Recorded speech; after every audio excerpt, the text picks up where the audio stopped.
C'est quoi les points de Lagrange? Prenons deux corps de masse différentes en orbite circulaire et en apesanteur. Pour notre exemple, nous allons imaginer une étoile et une planète. Le moins massif, la planète, sera en orbite autour du plus massif, l'étoile.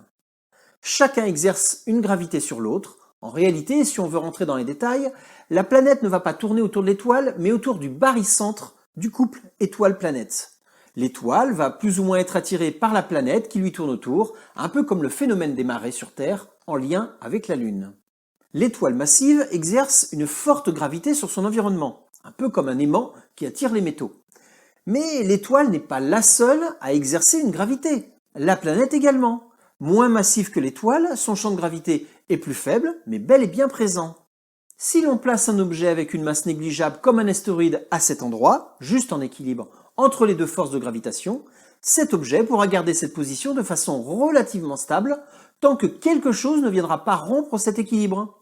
Et ce point d'équilibre est appelé point de Lagrange. C'est comme la Lune. Non, pas du tout. La Lune est un satellite naturel de notre planète.